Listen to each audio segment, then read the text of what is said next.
आगाज अच्छा हुआ है, अंजाम भी अच्छा होगा।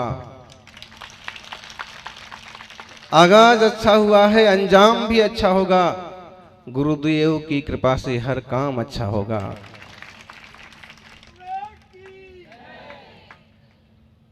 ऐसे इकलौते बिरले संत जिनने महावीर स्वामी की साधना को, तपस्या को जीवंत किया और जिन्हें आदर्श बना करके आज अनेक साधक तपस्या के सरोवर में डूबे हुए हैं। आत्मार्थी सज्जनों, इन थोड़े से दिनों में भगवान महावीर स्वामी के कहे हुए वचनों से कुछ बातें आपको बताएंगे। तपस्वी सम्राट के जीवन के कुछ संस्मरण आपको बताएंगे। जो आएंगे वो पाएंगे, जो आलस करेंगे वो पछताते रह जाएंगे।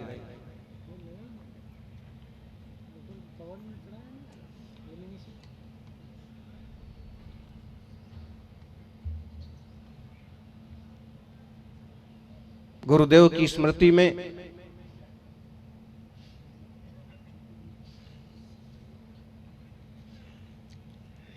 कई सारे संस्मरण हैं और वह हम कल आपको कहेंगे। 24 दिसंबर आता है, कुंजवन में मेला लग जाता है। 24 दिसंबर आता है, गांव-गांव में गुरुदेव का समाधि दिवस मनाया जाता है। उत्तम समाधि की जितनी खुशियां होती हैं, उनके जाने की उतना ही ज्यादा विकल्प भी होता है, क्योंकि हर व्यक्ति जो आया है वो जाएगा।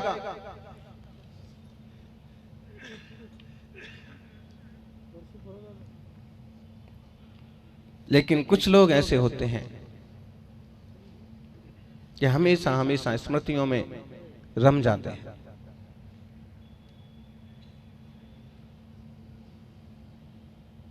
चार महीने का चातुर्मास आपने बहुत सुना होगा, लेकिन 4 दिन का चातुर्मास करने का, बनाने का योग आपको अब मिला है।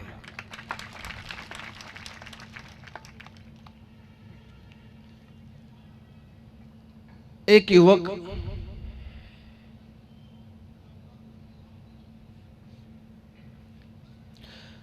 अभी हम मंदिर जी के दर्शन कर रहे थे, भाई कई सारे दिनों के बाद, बल्कि ऐसा कह सकते हैं कि कई महीनों के बाद एक साथ इतने सारे जिनालयों का दर्शन करने का सौभाग्य मिला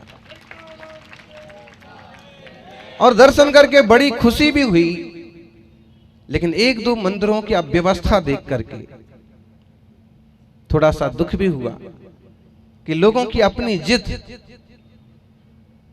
भगवान को भी कबाड़ बना देती।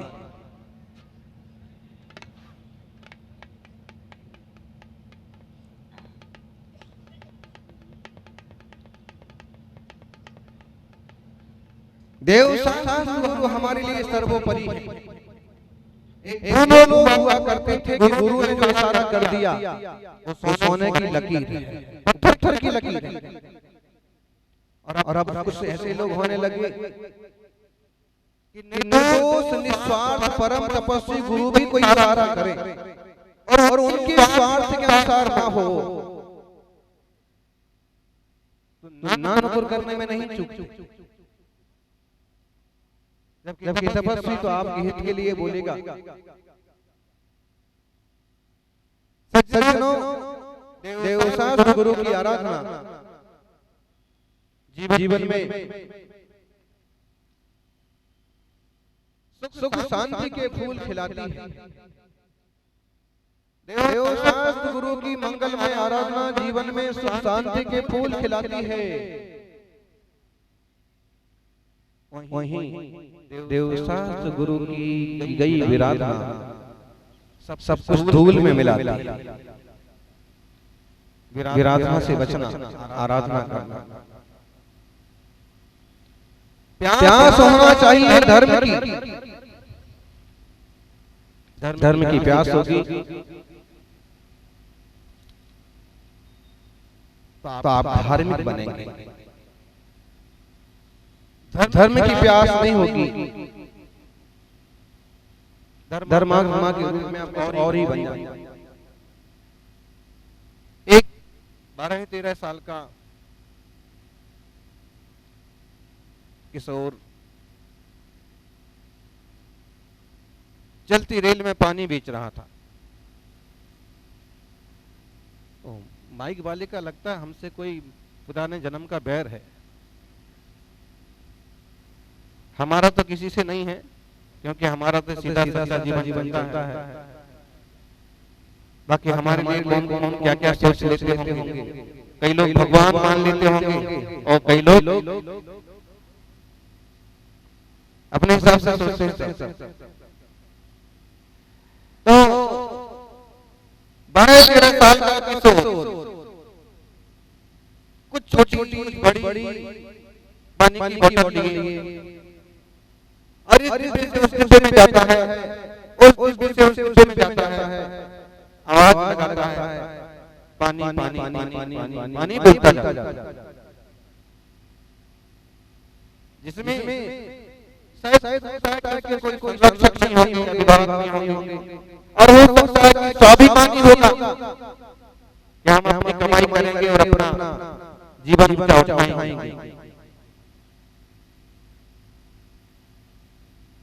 हर डिब्बे में आवाज लगाता जाता है और अब जिस डिब्बे में पहुंचा वहां एक सज्जन बैठे हुए थे जो बड़े धार्मिक टाइप के, बड़े प्रज्ञावान और हर चीज को नोटिस करने वाले थे। उनका एक नियम था कि हर रोज दैनिक लिखना, डेली डायरी लिखना। आज कुछ नहीं लिखा था और सोच रहे थे कि आज यहाँ ट्रेन में या कहीं ऐसा कुछ सब्जेक्ट मिल जाए, कोई बात मिल जाए, कोई अच्छा उदाहरण मिल जाए कि मैं अपनी डायरी में लिखूं कि आज क्या हुआ।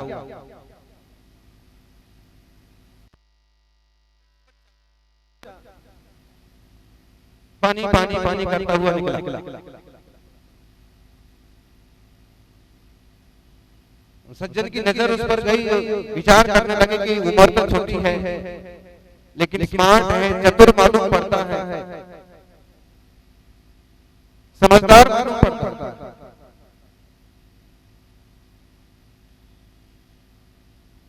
उनकी इसी के पास से भी निकला। वहां एक परिवार बैठा हुआ था, एक सज्जन बैठे हुए थे, वहां भी आवाज लगाई पानी पानी पानी। तो उस सीट पर बैठे हुए उस व्यक्ति ने कहा, ठहर गए, छोटी बोतल है, बड़ी बोतल है, कौन सी कंपनी की है, जो थी उसके पास में बता दी। ठीक है, बोतल दे। उसने छोटी निकाल दी, बड़ी कितने की है? जितने की होती है 15 रुपए की, 20 रुपए की। आदमी को ये का सस्ता सीधा छाना हुआ पानी पसंद नहीं है कि जो मुफ्त में भी मिल जाता है।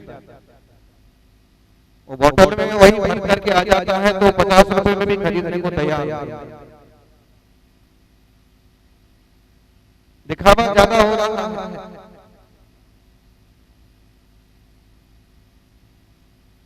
जबकि प्लास्टिक को प्लास्टिक का कार्बन, उसमें रखी हुई चीजें और पानी इंसान के लिए बहुत खतरनाक, नुकसानदायक है। लेकिन वो छोटा बच्चा था, उसे जो काम सूझा वो करता था।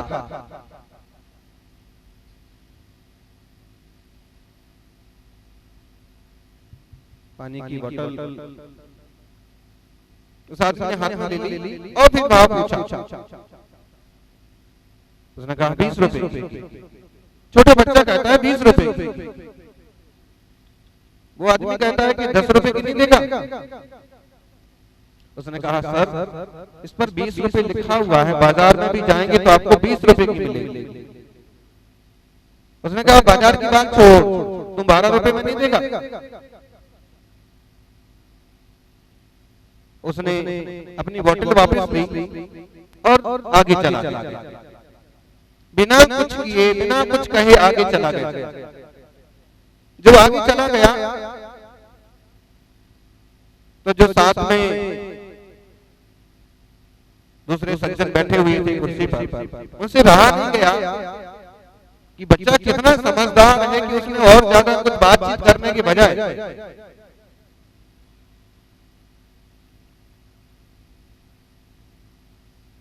भाव ताव करने की बजाय, अच्छा बुरा बोलने की बजाय चुपचाप अपनी बोतल लेके आगे चला गया। वो आदमी उसके पीछे दौड़ा,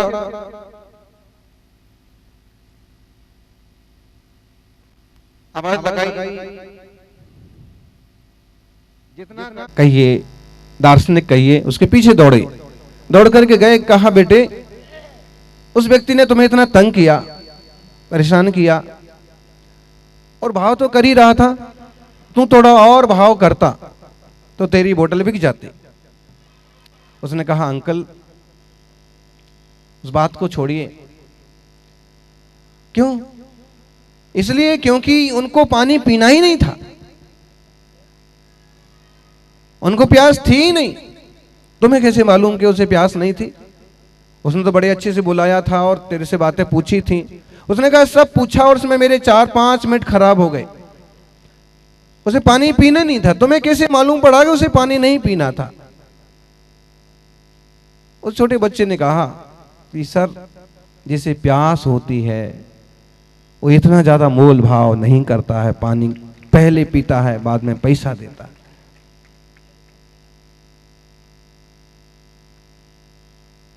छोटे से बच्चे की बात समझने जैसी है। जिसे प्यास होती है वो पानी पहले पीता है, मोल भाव पूछताछ बाद में करता है। जिसे प्यास होगी वो प्रवचन पहले ही सुनेगा, दूसरी बातें बाद में पूछेगा। जिसे प्यास होगी वो समय पर हाजिर होगा। जिसे प्यास होगी पंथ नहीं पूछेगा, परंपरा नहीं पूछेगा, लंबाई चौड़ाई ऊंचाई नहीं पूछेगा, सिर्फ पानी है, पानी ठंडा है, शीतल है, पीने लायक है और पानी पी जाएगा। ऐसे ही धर्मात्माओं को जिनको धर्म का लाभ लेना है वो ज्यादा मीन मेक करने की बजाय धर्म का पान करने की कोशिश करते हैं। और छोटे बच्चे ने सिर्फ एक बात नहीं समझाई है कि पानी वह पिएगा जो प्यासा होगा, उसने कई बातें समझा दी। ऊंचाइयां वो हासिल करेगा जो मंजिल के लिए उत्सुक होगा, बड़ा वो बनेगा जो बनने के लिए तैयार होगा, त्यागी वो बनेगा जिसमें त्याग करने की औकात होगी, तपस्वी वो बनेगा जो तपस्वी सम्राट के पद चिन्हों पर चलेगा, साधु वो बनेगा जो साधना की प्यास रखेगा, वरना तरह तरह का रूप धारण करके घूमने वाली दुनिया में ढेरों हैं। धर्म का मान बढ़ाने वाले जहां गिनती के मिलते हैं, वहां धर्म का अपमान करने वाले भी एक आध दो तो मिल ही जाएंगे। ध्यान रखना, जिंदगी में हमारे द्वारा धर्म का मान बढ़े ना बढ़े, क्योंकि हम धर्म का क्या मान बढ़ाएंगे? धर्म जीव के कल्याण के लिए है। फिर भी जिसे हम जिन धर्म कहते हैं, वीतराग जिन शासन कहते हैं, तो हम धर्म का मान बढ़ाएं। हम धर्म का मान न बढ़ा पाएं तो एक कोशिश हमेशा रखना कि हमारे द्वारा, हमारे कारण से जिन धर्म का अपमान नहीं होना चाहिए। कोई युवा चौराहे पर खड़ा होकर के रात को चाट खाएगा जिन धर्म का अपमान कराएगा, शराब की दुकान के बाहर खड़ा होकर ठंडा पानी भी पिएगा जिन शासन का अपमान कराएगा।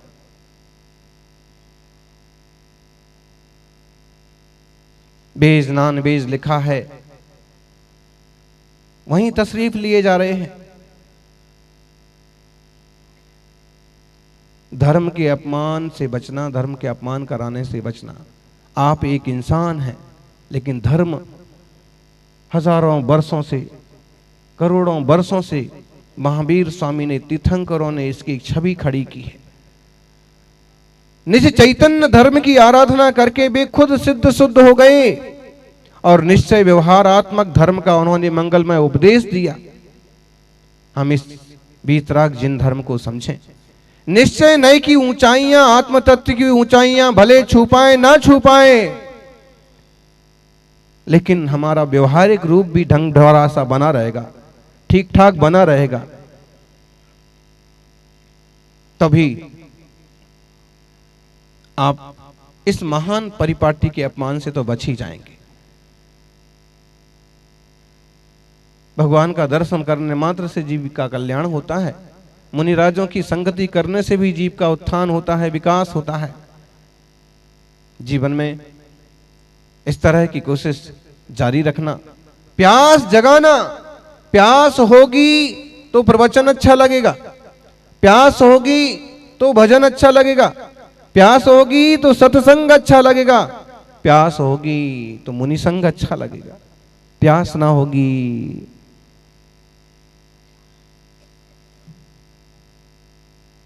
यानी जब प्यास होती है तो पानी, बिल्कुल पानी सबसे पहले पिया जाता है और बहुत ज्यादा नखरे नहीं होते। भूख होती है तो सीधा खाना खाया जाता है, नमक है कि ठंडा है कि गर्म है कि ज्यादा।